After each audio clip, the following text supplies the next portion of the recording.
Salicylic acid, the active ingredient in aspirin, has been used for thousands of years as an anti-inflammatory painkiller in the form of willow tree bark extract, which Hippocrates used to treat fever and to alleviate pain during childbirth.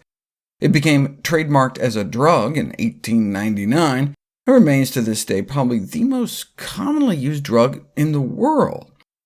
One of the reasons it remains so popular, despite the fact that we have better painkillers now, is that it also acts as a blood thinner. Millions of people now take aspirin on a daily basis to treat or prevent heart disease.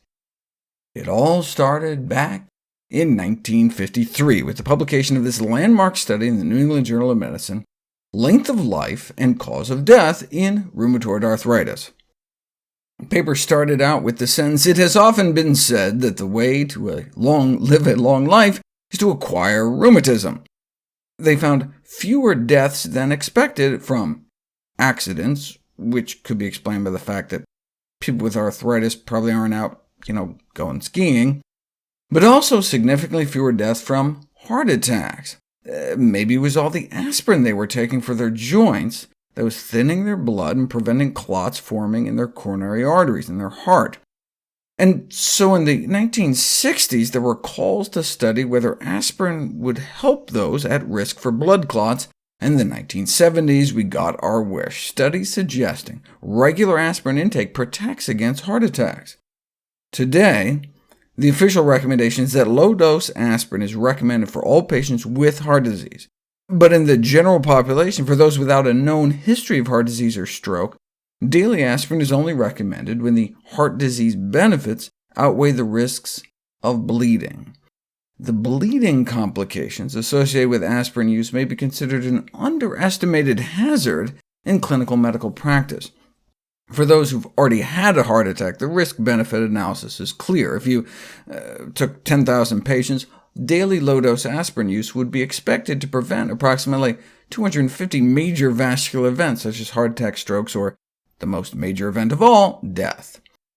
But that same aspirin would be expected to cause approximately 40 major extracranial bleeding events, meaning bleeding so bad you have to be hospitalized. Thus, the net benefit of aspirin for secondary prevention, meaning like preventing your second heart attack, would substantially exceed the bleeding hazard. For every 6 major vascular events prevented, only about 1 major bleeding event would occur, so the value of aspirin for secondary prevention is not disputed. But if you instead took 10,000 patients who had never had a heart attack or stroke yet, and tried to use aspirin to prevent clots in the first place, so-called primary prevention, daily low-dose aspirin would only be expected to prevent 7 major vascular events at the cost of causing a hemorrhagic stroke, bleeding within the brain, along with 3 other major bleeding events. So then the benefits are only like 2 to 1, which is a little too close for comfort, which is why the new European guidelines do not recommend aspirin for the general population, especially given the additional risk of aspirin causing smaller bleeds within the brain as well. If only there were a safe, simple, side effect-free solution. And there is. Ornish and Esselstyn proved that even advanced, crippling heart disease could not only just be prevented and treated, but reversed with a plant-based diet, centered around grains, beans, vegetables, fruits, with nuts and seeds treated as condiments, and no oils, dairy, meat, poultry, or fish. Bill Castelli, the longtime director of the longest-running epidemiological study in the world, the famous Framingham Heart Study, was once asked what he would do to reverse the coronary artery disease epidemic if he were omnipotent. His answer? Have the public eat the diet described by Dr. T. Colin Campbell. In other words, he told PBS, if Americans ate healthy enough, the whole heart disease epidemic would disappear.